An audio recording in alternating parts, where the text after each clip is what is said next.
Сәлеметсіздер ме, құрметті көрермендер? Сіздердің сұрауларыңызбен тағы да бір түсіндірме видео түсіріп отырмын. Бұл жаңағы УНОБД портфолио порталына, яғни сайтына қалай өзіміздің жетістіктерімізді жүктейміз, сол туралы түсіндірейін деп отырмын. Мына жерде мен өзімнің жетістіктерімді бір документ қылып, яғни PDF файлға жүктеп жатырмын. Егер де сіздерде жетістіктеріңіз сурет түрінде болса, оны жаңағы I love PDF деген сайт арқылы неге айналдырып алсаңыздар болады суретке. Міне осы жерде JPG в PDF деп тұрған астында. Соған бассаңыздар болады, немесе осы I love PDF-тің өзінің ішіне кірсеңіздер, міне мынандай не шығады. Документтен PDF-қа айналдыру деген сияқты. Сол кезде осындай батырманы таңдап аламыз. Тура мен сияқты таңдасаңыздар болады, егер сіздердікі сурет болса. Міне выбрать изображение. Енді осы суреттердің барлығын, міне сурет болып тұрған документтердің барлығын жаңағы PDF-қа айналдырып алайын деп таңдап жатырмын. Міне барлығын таңдайсыздар да, егер суреттеріңіз теріс тұратын болса, мына батырманы басып, былай айналдырып аласыздар түзу. Содан кейін конвертация в PDF деген таңдайсыздар. Міне мен таңдағаннан кейін менде загружация етіліп жатыр. Кішкене енді көп файл болғандықтан ұзақ уақытты алады. Енді ұзақ болғанда бір 10 минут. Сосын барлығы загружать етіп болғаннан кейін бұл PDF-ті сіз басқа PDF файлдарыңыз болса, солармен біріктіре аласыз. Оны да осы I love PDF сайтында жасай аласыз. Міне объединить PDF файлы дегенді басасыздар. Осы жерде выбрать PDF файлы деген батырманы басу арқылы өздеріңіздің PDF файлдарыңызды біріктіріп, барлығын біріктіріп, жаңағы порталдағы жетістік деген жерге саламыз қазір. Міне менде 4 PDF бар екен. Сосын жаңағы жасаған PDF файлым дайын болғанда соңында қоямын. Орнына ауыстырсаңыздар болады. Қажет емесін удалить етіп тастасаңыздар болады. Сосын тағы да плюс батырмасын басып, жаңағы скачать етіп болған PDF файлды барлығын бірге біріктіру керек. Енді ол менде қазір скачать етіп болсын. Оған дейін қазір порталға кіріп көрейік. Бұл кішкене күндіз ойланады, түнде кірген дұрыс негізі.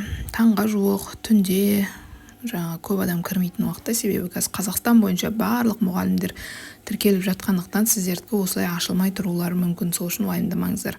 Лучше түнде, таңға жуық солай кірген дұрыс.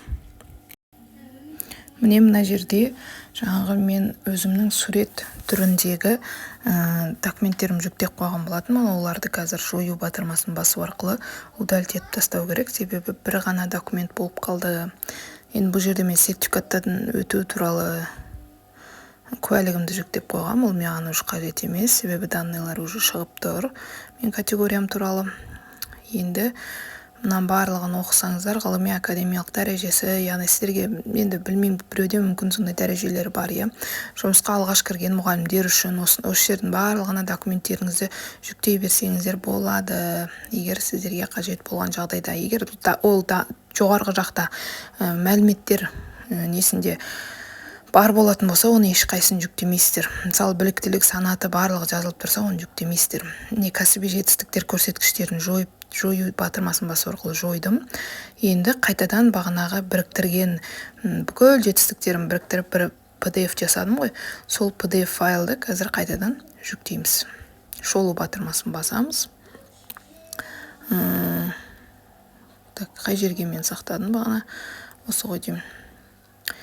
Барлығын бірге біріктірген PDF файл бар бізде. Сол PDF файлды жүктеу керек. Қазір мен іздеп тауып алайын PDF-ті дұрыстап.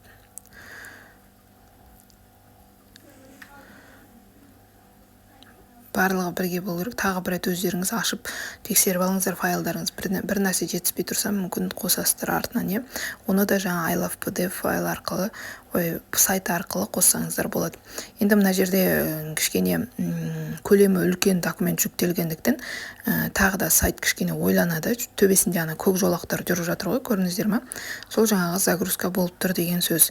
Одан кейін жоғары жағында 1-ден 1:15-ге дейін, 6:30-дан 6:45-ге дейін жөндеу жұмыстар жүреді деген, ол 6-дан кейін істемейді деген сөз емес. 6-дан кейін істей береді. Тек қана қолданушы, пайдаланушылардың санына қарай, мысалы көп пайдаланушы пайдаланып жатса, ол әрине күндіз істемейді. 6-тан кейін де көбісін жұмыстан кейін отырады ғой, сол үшін істемей қалуы мүмкін енді. Бірақ тіркеле бересіздер. Бірақ енді ештеңе жүктей алмай қалуларыңыз мүмкін мына сайтқашы. Әкімшілік және әдістемелік қызмет тәжірибесі, мына жақта енді пока басқа ештеңелерге тиіспей-ақ қойыңыздар, тек қана жетістіктеріңізді біріктіріп жүктеп қойыңыздар, ол сол жерде сақталып тұра береді, ешқайда кетпейді. Одан кейін мектеп әкімшілігінен тағы да түсіндірме жұмыстары болса, басқа жерлерге не жүктеу керек, сол кезде кіріп жүктей бересіздер. Міне менің жүктеген документім жүктелді кәсіби жетістіктер бөлімінде. Енді тағы бір тексеріп алсаңыздар болады. Сосын соңында барлығын жүктеп боласыздар ғой. Барлығын жүктеп болдым, бүкіл документті жүктедім, мектеп әкімшілігінен тексеру болды, барлығын көрсетіңіздер сол жерде. Барлығы дұрыс, стаж бөлімінде жаңағы менің цифрлық құжаттарым барлық жерінде дұрыс болса, ең соңында мына көк жазумен мен дербес деректер және оларды қорғау туралы Қазақстан Республикасы заңына сәйкес дербес деректерді өңдеуге келісемін деген жерде галочканы басып, ең соңында ЭЦП көмегімен жаңағы қол қойыңыз деп тұрады. Соны басу арқылы ЭЦП-ларыңызды ашып қол қоясыздар. Ол ең соңынан.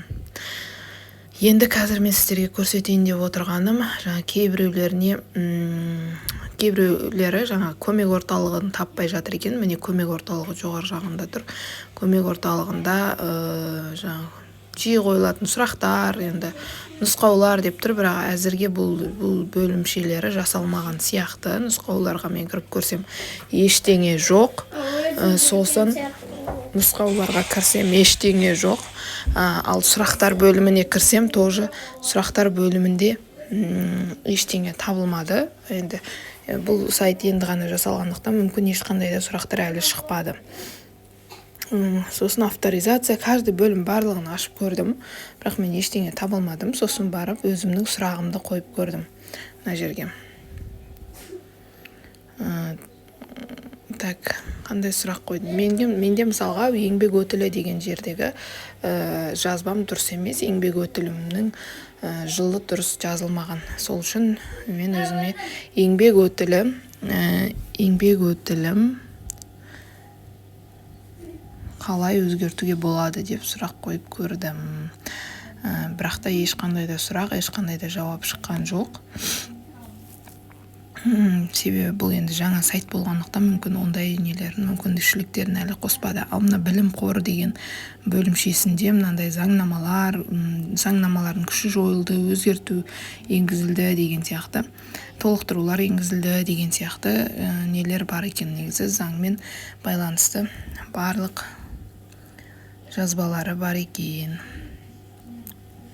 Міне көмек орталығында осылар екен. Ал енді астында жаңағы саппорт деп тұрады, поддержка.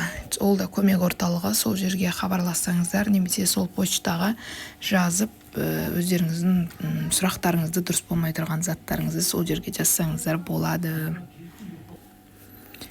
Енді қазір мен тағы бір мұғалімдікімен кіріп көрейін деп жатырмын, себебі ол кісіде мұндай жазба табылмады деп шыға береді екен.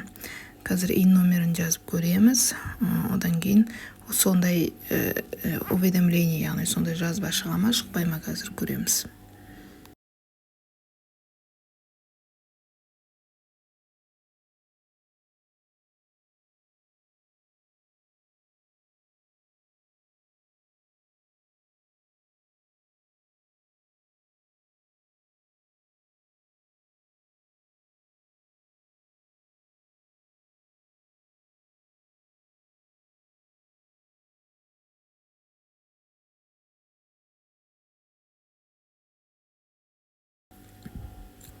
Міне ин номерімен жаңа паролін жазып көрейік.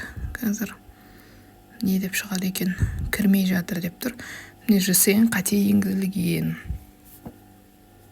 Яғни бұл кісінің инінде бір қателік бар деген сөз.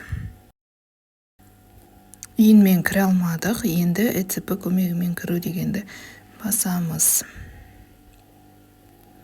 ЭЦП көмегімен кіруді басқаннан кейін қазір ол кісінің ЭЦП-сін тауып алайық. сосын ECP-мен кіріп көреміз. Міне сіздің есептік жазбаңыз жоқ деп шығып жатыр да, ECP-мен кіргеннен кейін. Демек бізге қайтадан тіркелу керек. Қайтадан ин номерін жазамыз, құпия сөз ойлап табамыз. Құпия сөз міндетті түрде 8-ден 20 таңбаға дейін тұру керек. Яғни сіздер әріппен жазасыздар ма, санмен жазасыздар ма, 20 таңба болу керек. Ол жерде мысалға сіздер әріппен жазып, бір сан қойып қойсаңыздар болады. Немесе 5 әріп, 4 сан қойсаңыздар болады. 4 әріп, 4 сан деген сияқты 8 таңбадан тұру керек. Бірақ та әріптеріңіздің ішінде міндетті түрде біреуі үлкен әріппен жазылуы керек.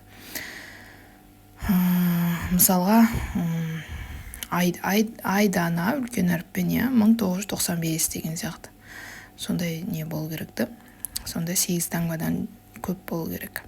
Сосын астында электронды пошта деп тұрған жерге электронды пошталарыңызды жазасыздар. Электронды пошталарыңызда действующий болу керек, істеп тұрған пошта болу керек. Және рөлі дегенге қызметкер дегенді таңдаймыз. Білім беру ұйымының қызметкері. Сосын мен келсем деген батырман басып, қол қою және жіберу дегенді басу керек. Енді мына кісіде қазір почтасы не действующий болып тұр. Яғни почта адресінде бір қате жіберген. Дұрыс жазбай тұр да почта адресін. Сол үшін мына жерде дұрыс емес деп көрсетіп тұр. Қайтадан енгізіңіз деп. Почталарыңызды, ин номерларыңызды дұрыстап тексеріп алыңыздар. Егер барлығын дұрыс жазсаңыздар, дұрыс кіріп тұрады. Өздеріңіз асығыс жасайсыздар, бәлкім интернет ұстамай, ол данныйларыңыз сақталмай қалады, ин номерларыңыз. Мүмкін тіркелдім деп ойлап жүріп, тіркелмей қалуларыңыз мүмкін. Сол үшін, егер де сізде бұл есептік жазба табылмады деп шықса, демек қайтадан тіркелу керек. Ал егер де бұлдай иммен жаңағы тіркелген адам бар десе, демек сіз тіркелдіңіз. Сол үшін жоғар жағындағы уведомленияларға дұрыстап қараңыздар. Тіркелгеннен кейін сіз сәтті тіркелдіңіз деген жасылмен уведомление шығады. Егер де мен видеом ұнаса, лайк басып, коммент жазуды ұмытпаңыздар. Және де міндетті түрде әріптестеріңізге таратыңыздар. Көп рахмет.